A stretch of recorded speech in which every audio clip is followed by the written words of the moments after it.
All right. The Nasdaq train kept a rolling today. You're looking at a daily chart, and you can see the last time that the index pulled back, it found support at the 21, and this time it looks to be supported at the 10, which is outstanding for the longs, which I am. So it's good for me. I don't know if you're short. That's too bad.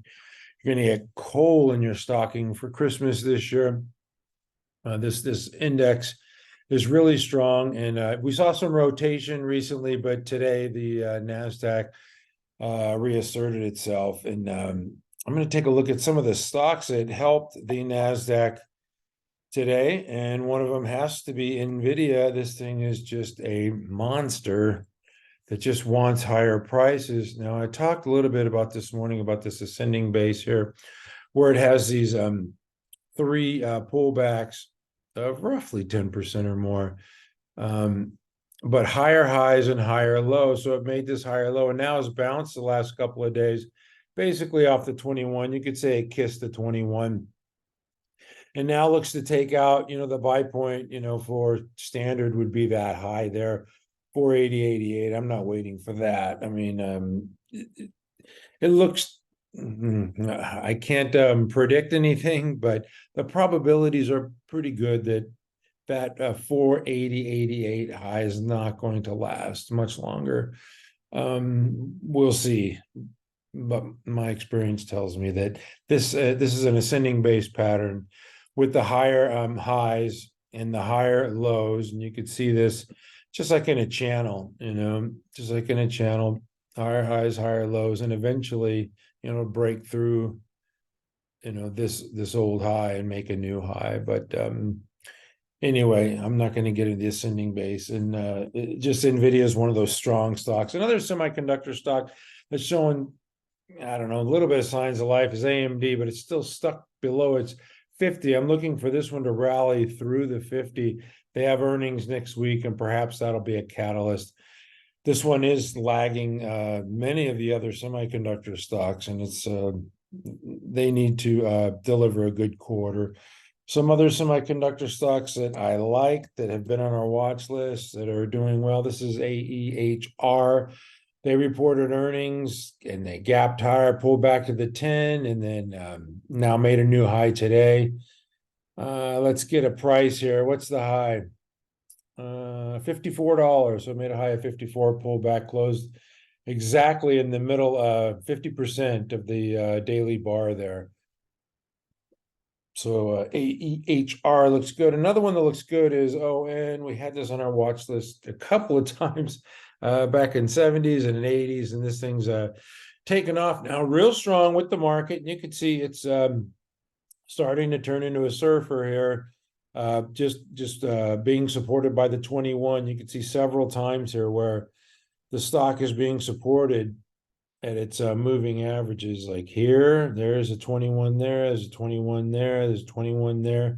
So it's basically, buy here, and then sell here, buy here and sell here, and then buy here and sell up here, and then buy back again. So that's kind of the way some people like to trade within an uptrending channel.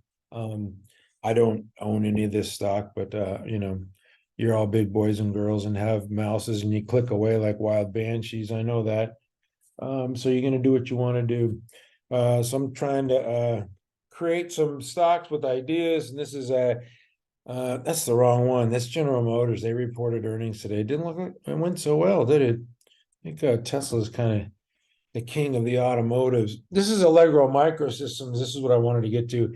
ALGM, and the reason why is because this one formed a big base and then broke out. It looks like it was going to rip higher with the market, but then pulled back to its standard buy point and actually came down and kissed its 21 here. But today it got rejected at the 10. You want to see this thing get over the 10 there, which what is it? Yeah, it's over the 10, 49.17. Yeah, so it's 0.7% over that. So yeah, that's good. You can see it just above that green line. But it had 4 days of sell-off, after this move higher, and you can see that it came down. And we call that just a little hug, a European hug. How about that? Where you kind of fake and you get about 6 inches away. pat them on the back. But that's close enough. And since I'm going over semiconductors, I have to include SMCI. This is a hardware stock, though, that has got tremendous fundamentals and tremendous strength. This has the technicals and the fundamentals here. And this one, pull back. And I tell the story. I got ridiculed saying, this right here was the high. And then when it started pulling back, I looked like an idiot because it came down to 213. I said, no, that's not a climax top, it's just a pullback. But then, it started looking really bad there. And then I made a bet with a friend of mine, and she actually had to pay up. Who was going to go over 300 first, Tesla or Supermicro. Now, this thing had a problem with 300. And it pulled back last week after raising guidance, and now is at 321. You think it's out of the woods, but it could pull back to 300 easily. If I get the moving average here, I think the 10 EMA is just above 300. The 21's at 280, so it can come down to the 21 at any time. That's a steep incline on that rising 21, but it could pull back. But this is one of the stronger stocks in the market, and you can see this nice move here after the pullback to its 21. That's just a powerful move here, and it did not make a high today. It has been up, the last 3 sessions, but since it raised guidance, but this high on this day was 329.07, so it needs to take that out, and hopefully it'll do it soon. Anyway, I've been talking about, this rally here is really spreading out. It's not just the Magnificent Seven driving the indexes higher. That's a bunch of hooey. There's so many sectors that are doing well. One of them is the home builders, Pulte Home. They reported this morning, stellar report. It just pulled back to its 21 last week, some profit taking ahead of the print, and today just blasted higher. So good for the longs there in Pulte Homes. And you know what happens? I talk about pin action. There it is, 83.67. So it closed pretty close to the high of the daily range there, the 93% of the closing bar there. But when you get that, you get some pin action in other stocks in the sector. And this is DR Horton back to 131 after that same sell-off, that bar that you see on these home builders where they had a little bit of profit taking last week. Yeah, all of them have the same bars as KB Homes pulled back to the 21, and now nice 2% day today on the Pulte Homes report. Lennar reported strong numbers. These housing numbers are really strong. Builders reports August 2nd, which is next Wednesday, I believe. But anyway, these reports have been strong. These stocks are responding.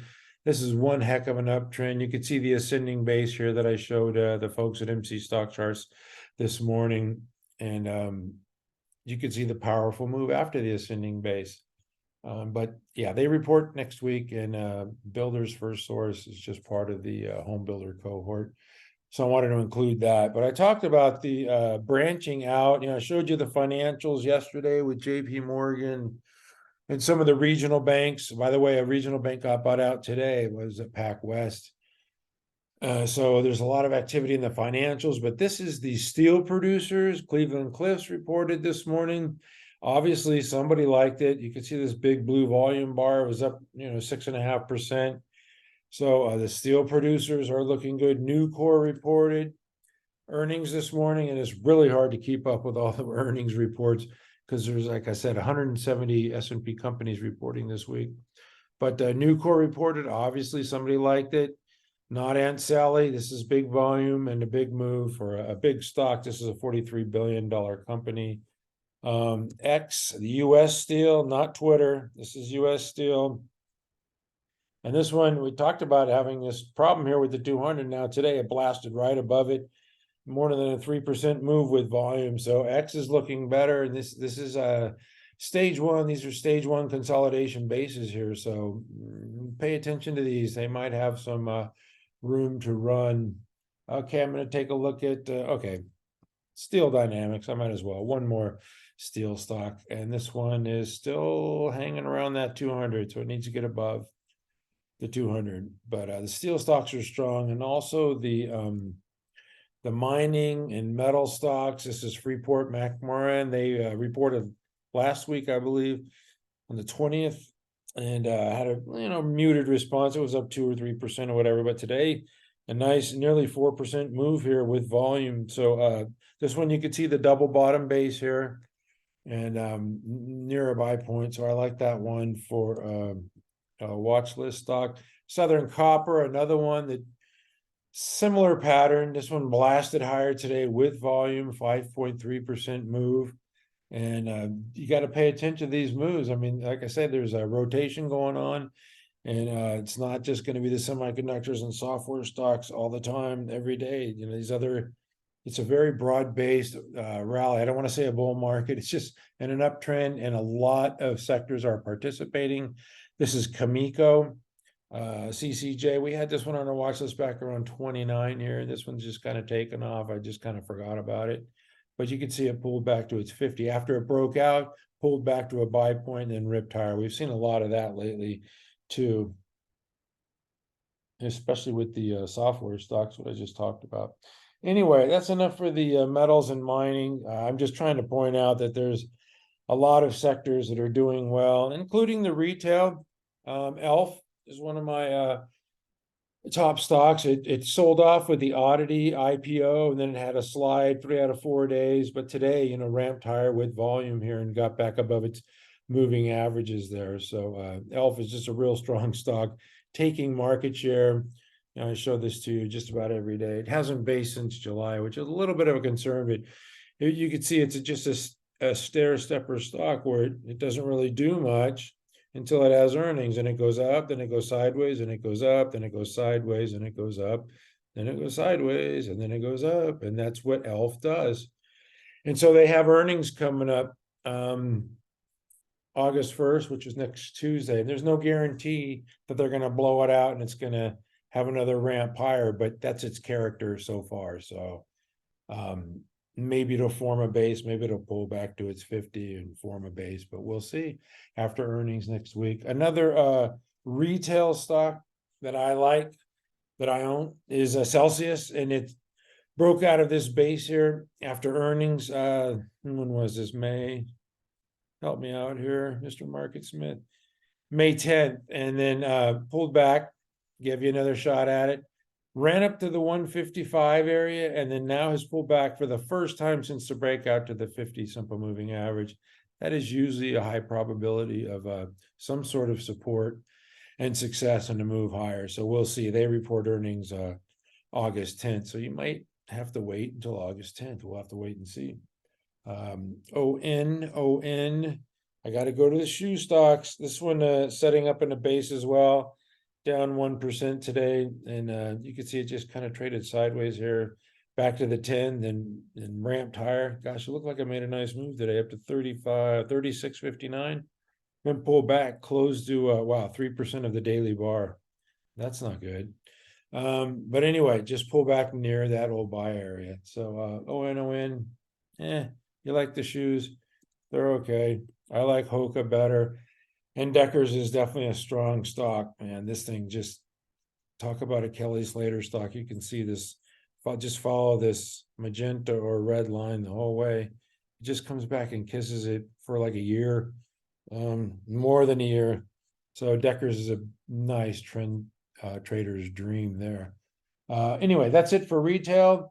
After hours today, got to go through a little bit of Microsoft because they reported strong earnings and just down slightly after hours. I'd call that flat, especially after the run that it's had. And then they're on their conference call this afternoon. I'm sure CEO Nadella will say nice things about AI and all that. He knows how to play the game. And Google, another strong report from Google, and this one had nearly an 8% move after hours. So that looks good for tomorrow if you're long the Qs or in the mega cap tech stock. Those reports were pretty darn strong. Visa was another one with a strong report. It's flat after hours, but they beat pretty solidly and talked about a resilient consumer. So yay, give yourself a pat on your back, consumers. We're resilient. This one is pulled back to near a buy area here. So you never know with earnings reports how they're going to respond. Sometimes you have to wait a couple days. And That's it for today, except for I lied in honor of the great Steve Jobs. One more thing, I have to show you Upstart because we had this out of this stage one base here at $28 or $29, I believe, 26.35. Yeah, somewhere along there. It was a while ago. I forgot about this stock because it's not really my style, but congrats to the longs here, because this thing has just been on a tear, and you can see the big blue volume bars here. It's a heavily shorted stock. And obviously the shorts are fueling a nice little rally here. They don't report until August 8th, but you know, this has been a double since we had it on our watch list. And I wish I would have held on to it. I don't know if a couple people in our community said they're trading it, and you know, congrats to you. But a nice 17% move today. So I just thought I'd mention that. Not really the style that I like, but man, I like making money, and that's making people money on the long side. So congrats to you. And that's the name of the game, right? Anyway, that's it for today. We never give up. Tomorrow we got the Fed, Yawn, and Meta Platforms are going to be reporting after hours. So we never give up.